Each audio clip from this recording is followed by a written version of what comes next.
ఒంగోలులోని PVR high school శతాబ్ది ఉత్సవాలు పండుగ వాతావరణంలో ప్రారంభమయ్యాయి.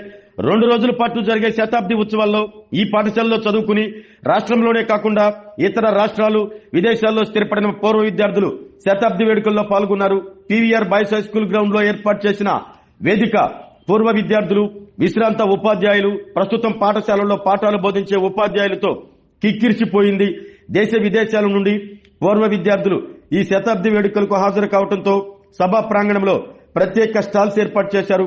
బ్యాచ్ల వారీగా రిజిస్ట్రేషన్ చేసుకునేందుకు ప్రత్యేక కౌంటర్లు ఏర్పాటు చేశారు.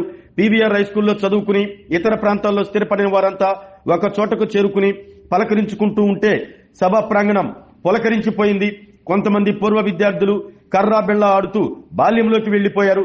పాఠశాల విశ్రాంత ప్రధానోపాధ్యాయుడు కొప్పోలు హనుమంతరావును పూర్వ విద్యార్థులు కలిసి పాదాభివందనం చేశారు.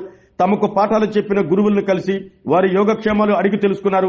ఒంగోలులోని చందు డ్యాన్స్ అకాడమీ విద్యార్థులచే పీవీఆర్ హై స్కూల్ చరిత్రకు సంబంధించి ప్రదర్శించిన నృత్య రూపకం ఎంతగానో ఆకట్టుకుంది. పీవీఆర్ హై స్కూల్ శతాబ్ది వేడుకలకు ఒంగోలు పార్లమెంటు సభ్యులు మాగుంట శ్రీనివాసులు రెడ్డి, ఒంగోలు శాసనసభ్యులు Damacharla Janardhan Rao, Andhra Pradesh maritime board chairman Damacharla సత్యతో పాటు పీడీసీసీ బ్యాంక్ ప్రస్తుత చైర్మన్ విద్యార్థి అయిన డాక్టర్ కామేపల్లి సీతారామయ్య పాల్గొన్నారు.